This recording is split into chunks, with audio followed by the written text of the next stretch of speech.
nos frères au pays verraient le président Mobutu au pouvoir, avec une vision des choses telle, et le fils en politique avec une vision des choses sur le côté. Soyons clairs.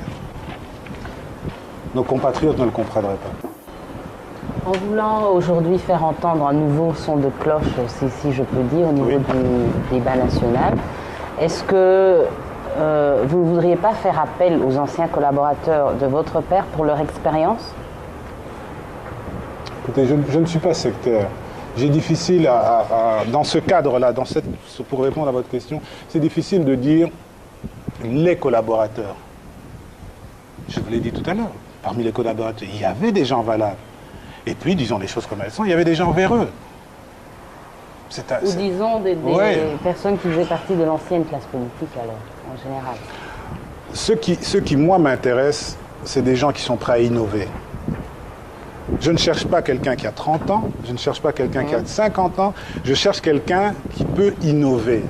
Donc, qui vient avec des idées nouvelles, qui peut faire avancer le pays. Ce n'est pas une question d'âge, qui est jeune d'esprit, exactement. Monsieur Etienne Tshisekedi ne fait pas partie de ces personnes. Monsieur Etienne Tshisekedi il faut dire les choses comme elles sont, c'est un homme qui est très courageux. Moi, je respecte beaucoup le courage de ce monsieur. Mais ma manière d'envisager la politique n'est pas la même que la sienne. Oui. Je l'ai dit tout à l'heure, je suis foncièrement démocrate, mais je hais le désordre. Est-ce que votre père avait peur de lui? Peur dans quel sens? C'est ma question, je ne sais pas dans quel sens. Est-ce qu'à un moment donné, M. Mobutu avait peur de M. Tshisekedi? Il a été considéré comme l'opposant le plus farouche de Mobutu. Ah oui, c'était l'opposant le plus farouche. Mais de là à dire que c'était la personne qui pouvait effectivement faire tomber le régime, je vais être très franc avec vous, j'ai quelques doutes. Mais c'est vrai que quand il y avait ville morte, quand il y avait des manifestations, l'économie de toute une ville est arrêtée pendant une semaine, ça a son application sur le terrain. Il ne faut pas le nier. Mais vous avez dit tout à l'heure que votre père a laissé jouer les jeux démocratiques. Oui. Mais à ce qui concerne Tshisekedi, pour employer une expression à la mode à Kinshasa, oui. On s'est rendu compte que Mobutu lui mettait des cales. Lui mettait des cales? Vous pouvez être un peu plus explicite par lui mettait des cales, ça veut dire quoi? Bon, c'est dire que on ne le laissait pas travailler convenablement. Voilà. Le rare fois qu'il a eu l'occasion d'accéder par exemple à la primature. Moi, je crois foncièrement que cet épisode a été un épisode assez chaotique dans l'histoire de notre pays. Oui. La raison étant que moi je crois que ce n'est pas bon pour l'image de notre pays de montrer les deux plus importants dirigeants du pays se chamailler en public.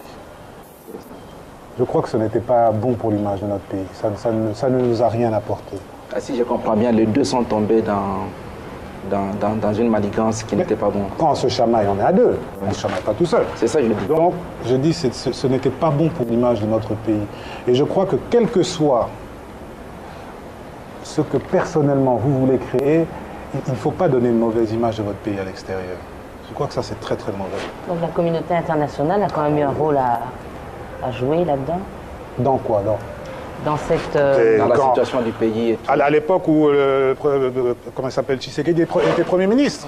Mais tout à fait. Mais enfin, vous vous souvenez très bien que l'ancien ambassadeur américain, Madame Wells... Oui, Melissa Wells. Vous savez très bien, aussi bien que moi, qu'elle était plus souvent à la primature que dans son bureau de l'ambassade. Ça, c'est un secret pour personne. C'est ça. Écoutez, ça, ce n'est même pas un scoop, c'est une réalité que nous avons tous vue. Bon, évidemment qu'ils ont intervenu. Alors ça c'est sûr, M. Tshisekedi, vous avez des idées nouvelles avec la jeunesse, vous voulez travailler avec les gens jeunes d'esprit. Mais là je vois venir tout de suite quelqu'un, l'homme de la rigueur, Kengo Adondo. Donc il a déjà une place dans votre schéma?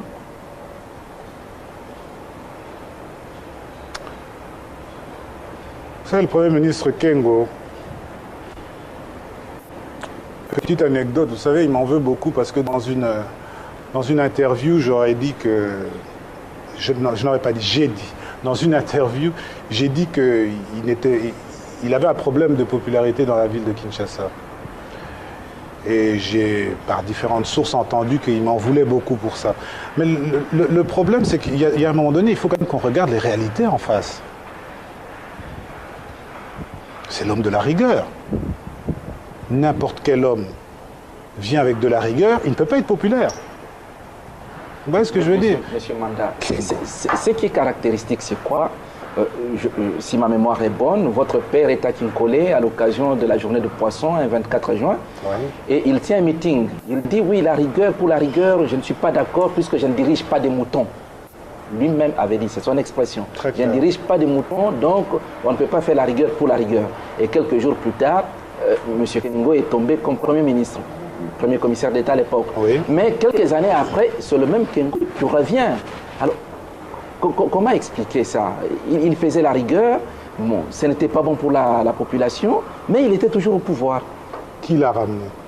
Le président de la République. Non, M. Kitenge, soit en sérieux. Qui a ramené Kengo en tant que premier commissaire d'État à l'époque de notre pays? Écoutez, c'est Washington, c'est le Fonds monétaire. Mais je crois, M. Manda, que l'ordonnance n'a pas été signée à Washington. Monsieur Kitenge, ayons les pieds sur terre. Le Fonds monétaire vous donne comme condition sine qua non pour reprendre les développements d'aide structurelle, comme ça s'appelait à l'époque, la nomination de Kengo comme Premier ministre. Ne me dites pas que c'est le président Mobutu qui l'a nommé. Bon, maintenant, je crois que ces conditions-là ne sont pas complètement parties. Comment vous comptez faire échapper notre pays aux griffes de cette communauté internationale? Je crois que Kabila lui-même en souffre aujourd'hui aussi pour ça. Mais c'est normal. Ouais. Nous avons combien? Entre 14 et 15 milliards de dettes extérieures, je crois. 14 milliards. 14 milliards de dettes extérieures. On va la payer avec quoi? C'est ça le vrai problème. La question se trouve à ce niveau-là. Il ne faut pas dire qu'on ne veut pas de la communauté internationale. Non, il faut se dire on doit 14 milliards. Il faut trouver une solution pour les pays. Ou bien, il faut renégocier la dette. Et pour renégocier la dette, nous revenons à la case départ. Il faut la paix, il faut l'instauration de l'unité nationale et il faut une démocratie. Il n'y a que sous ces conditions-là que nous pourrons discuter et que nous pourrons à nouveau avoir des facilités pour relancer la machine économique. C'est un peu, ça donne l'impression d'être un cercle vicieux, mais c'est vrai. C'est un cercle vicieux. Vous avez et les conditions sont les mêmes. Hein. Vous allez le cercle de Paris, le club de Paris, le club de Londres, le Fonds monétaire, la Banque mondiale, les conditions sont les mêmes. C'est normal, parce que les pays donateurs de toutes ces institutions sont les mêmes. Donc,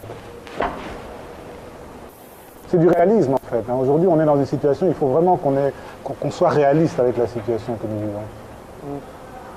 Si vous aviez un message à adresser aujourd'hui, quel serait-il? Un message au peuple, au pouvoir en place, aux opposants? Quel serait ce message? Moi, je parle au peuple. Parce que le peuple, en fait, tout le monde est dans le peuple. Moi, vous, le président Kabila, les militaires qui se battent d'un côté de l'autre, tout le monde est dedans. Tout ce qui est congolais est dans le peuple. Donc, s'il y a un message à donner, c'est au peuple que je le donnerai. Et quel serait ce message? Je crois qu'aujourd'hui, dans les circonstances présentes, il faut la paix. Il faut arrêter les combats le plus rapidement possible. Je crois le meilleur message que je puisse donner, c'est celui-là. La paix doit être l'effort de tout le monde? Ça doit être l'effort de tout le monde. Ce n'est plus, à mon avis, uniquement le gouvernement du président Kabila ou bien la communauté internationale qui se réunit. Non. Je crois qu'aujourd'hui, on a besoin de tous les bras, de tous les filles de notre pays pour vraiment arriver à une paix réelle. C'est ce que nous avons besoin aujourd'hui. Monsieur Mobutu, nous tirons à la fin de cette émission. C'est vrai que le message peut être entendu comme une conclusion. Est-ce que vous avez encore quelque chose à ajouter? Mais non, en fait, moi je crois aujourd'hui très sincèrement que le peuple est dans une situation, je pourrais employer le terme de lamentable. On a besoin aujourd'hui de créer un élan nouveau pour relancer complètement la machine que j'appelle la machine Zaïre. Il faut la relancer. On a besoin de tout le monde. J'espère pouvoir y apporter ma petite contribution. Voilà. Merci, Monsieur Manda Mobutu, pour cet entretien de plus d'1 heure que nous venons de réaliser avec vous. Nous avons parlé de tous les points qui concernent l'actualité au pays, de la guerre. vous appelez les belligérants à déposer les armes et à privilégier le dialogue entre tous les fils et toutes les filles de ce pays. De vous-même, vous êtes disposé à rentrer au pays pour que vous puissiez aussi donner votre coup de main à l'édification de cette nation. De votre famille, vous avez demandé que le corps, les restes du maréchal Mobutu soient rapatriés au pays, et pour cela, vous demandez un minimum de sécurité pour vous-même et pour le reste de votre famille.